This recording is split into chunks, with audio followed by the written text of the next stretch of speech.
Hey there, so today we have another review. This is a special one. This is from Clown Cheese. I don't know if you guys remember this brand, but this is definitely some old money beer. Wow, Clown Cheese, yeah. There were some big bombers who were just sitting around with this kind of like comic book art kind of thing going on. And still, it's 2023, and they're going with like different fonts, kind of this kind of like digital art kind of thing going on, comic book-ish kind of thing going on. The brewer's still around, and they're going with the crazy fonts. This is old school, yeah. It's brewed in Boston, Massachusetts, and Windsor, Vermont. Really? Oh wow, yeah. I don't know like how they do it. Like, I never visited a tap room. Like they have multiple locations. Blah blah. This is their Blaecorn Unidragon, which is their straight Imperial Stout. They were crushing it with some like barrel aged stuff and like super accessible. Like some of them were just like secret like shelfies that were actually amazing. This was packaged literally about like 3 months ago. So for Imperial Stout, quite fresh, rich multi 10.5 Imperial Stout. Very excited. This is some old money nonsense. I mean, this is one of those breweries that I just would assume either pulled back on distribution or just like closed or something. Like one of the breweries that a Green Flash kind of guy, a Bear Republic, right? Like one of the breweries just like old money and just like where does this brewery go? But they're still hitting it, and somehow I'm getting distribution all the way in Florida, all the way from either Vermont or Massachusetts where it's being produced, and it's pouring out beautiful. That is a dark beer. Let's see, let's pour it again. Oh wow, that's a very dark beer. That's the dark you get. That's like 1050 dark. The head is rocky, not really rocky, but just like a beautiful dark head. So it's a really dark beer. It's pitch black. We're talking like Bourbon County-esque kind of dark head going on here. So on the nose, yeah, you get that kind of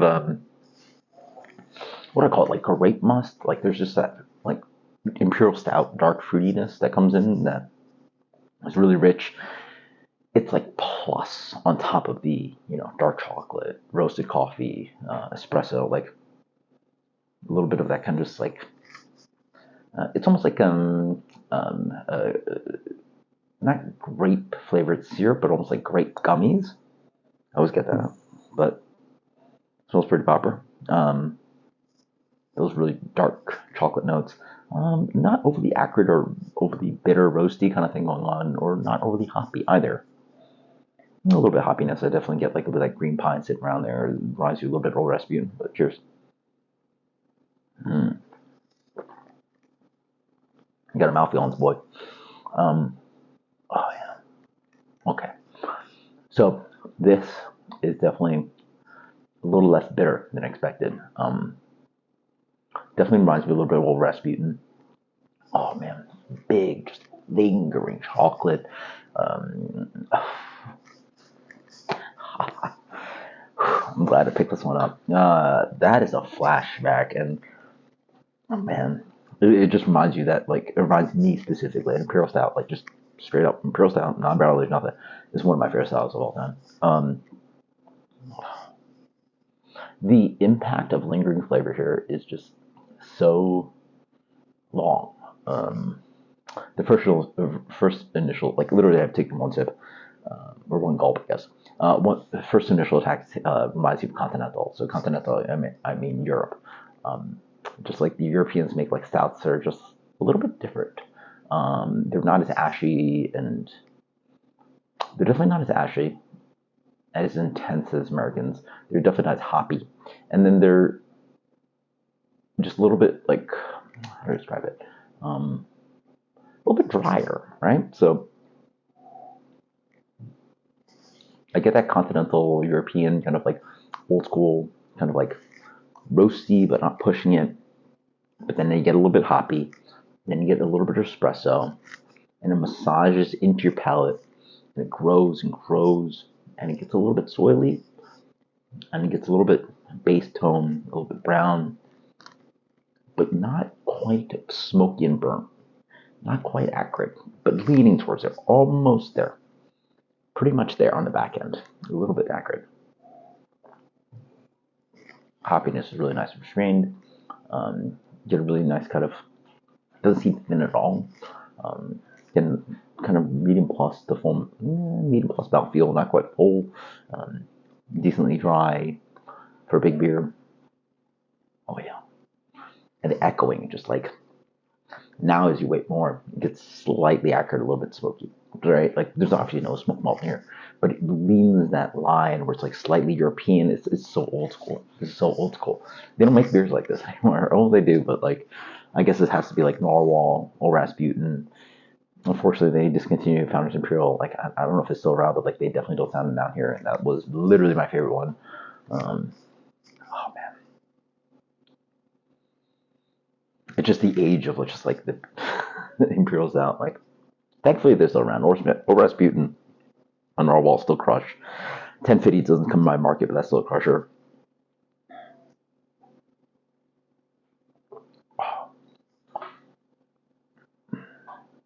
And then the same thing that happened to aromatic, that kind of like grape thing comes in. That it happens with like bitter imperial stouts. That like for me, it's like almost like again almost like red vines, but like grape red vines, like grape um, gummy candy kind of thing, like dark grape gummy candy thing.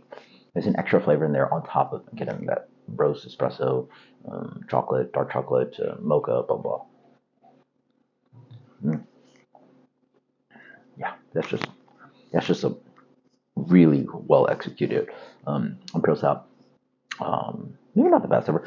It also has a really solid bitterness. Now, always as I wait more, it has a definitely medium to medium plus solid, lingering piney bitterness, but it doesn't smell hoppy, right? Like some imperial stouts really like, yeah, they don't dry hop it, but they add enough additions where like you get the singing of this kind of like hop aromatic that like reminds you of like um, pine and whatever sea American hops they're using, or bittering hops you're using. But here it's more of a bittering charge and it's really noticeable.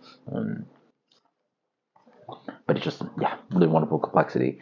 Plays sort of in the European range, but in the American range as well. Not as hoppy as some of them, not as smoky and burnt and intense as some of them. Just really middle of the road and really quite nice. And I love the mouthfeel as well.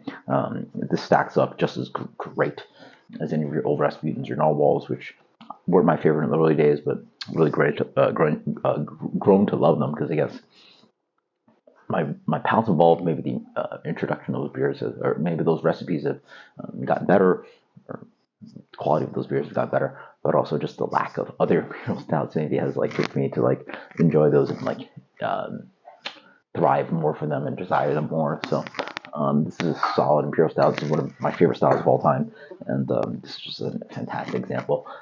Again, if you heard any of those names and you like those, you're gonna love this beer. This beer is somehow just with a crazy label. Look at these fonts, like just going crazy with all the fonts. Going with it, yeah, why not? Just straight imperial stout and this thing. That's a solid 96 for me. That's a solid 96. That is just world class beer. That is a delicious imperial stout.